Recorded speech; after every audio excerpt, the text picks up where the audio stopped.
Congresswoman Abigail Spanberger here on the Final Five. So why'd you vote yes today? Today's vote was a question of whether to vacate the chair. And I voted yes, because as we have done since it became clear that there might be this motion, we have said if there is a discussion that the former speaker might wish to have related to what reforms, what changes, what policy objectives he might bring forth, that certainly many of us were open to that conversation. But in the absence of that, the judgment is whether or not Speaker McCarthy should continue to be Speaker. And in fact, time and time again, Speaker McCarthy has demonstrated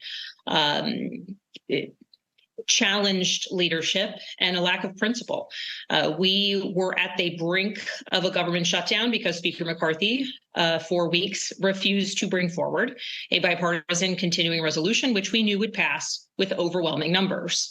Months ago, we were on the brink of a potential fiscal crisis, financial crisis, and government shutdown because we knew that there was a bipartisan answer to dealing with the debt ceiling crisis, but Speaker McCarthy rejected the opportunity to bring those solutions forward. And so yet again, when there was a discussion of whether or not he wanted to engage with those of us who want to have a partnership and a focus on governance, he rejected those overtures. And so, the bottom line is here is an individual who time and time again has demonstrated no principle. Here's an individual who time and time again not only lies to his fellow Republicans, but also certainly lies to Democrats. And in the interest in having a functioning Congress, there's no place for that. This is also an individual who, voted not to certify the election going some time back. And so at this point in time, the question is, do we have an unprincipled, untrustworthy individual who hasn't stood up for our Constitution as the Speaker of the House, and with no willingness to make changes to his actions or come to the table on bipartisan policy? My answer was no, which ultimately was a vote yes to vacate.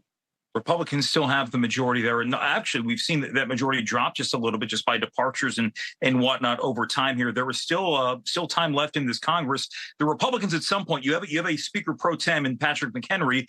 They're going to have to elect a Speaker at some point. And if you can't get on the same page about a Speaker, which the Republicans could not do back in January, clearly could not do today, is there anybody on the other side of the aisle that you see that might be able to facilitate some sort of willingness to get together that wasn't exhibited in the last 9 months?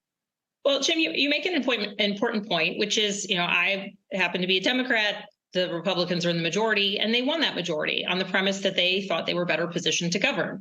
And so ultimately, it is both my expectation that we will have a Republican Speaker of the House, but also that Republicans within the House need to elect that Speaker.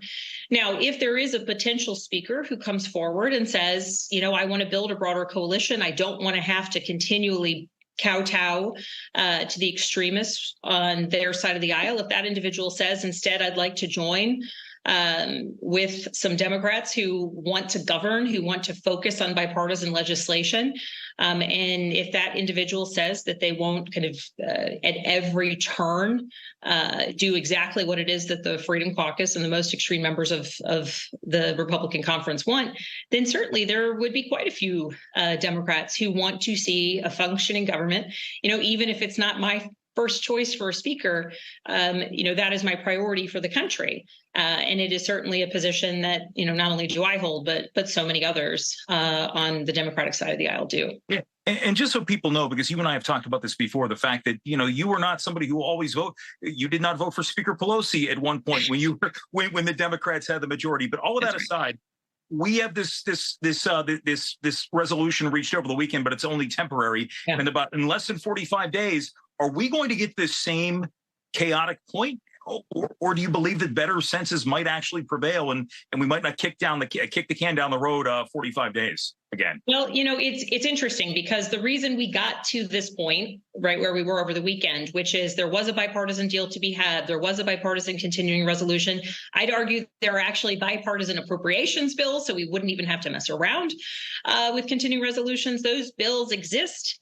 and certainly a bipartisan continuing resolution. We knew there were the votes there, but former Speaker McCarthy would not bring them because the far extremes within his caucus did not want it. At the last minute, yes, he did the right thing, one brief glimpse of it. But the bottom line is, if we were to see in the coming days an election of a different Republican speaker who might be more focused on governance and less focused on the whims of Matt Gaetz and Freedom Caucus members, then hopefully we would see movement on either of the appropriations bills that can pass in the House, pass in the Senate, get to the president's desk, or a continuing resolution that would provide an additional stopgap that we can put in place until we can do just that, pass bills in the House in a bipartisan manner, in the Senate in a bipartisan manner, and send them to the president's desk. Congresswoman Spanberger, thank you. Thank you so much.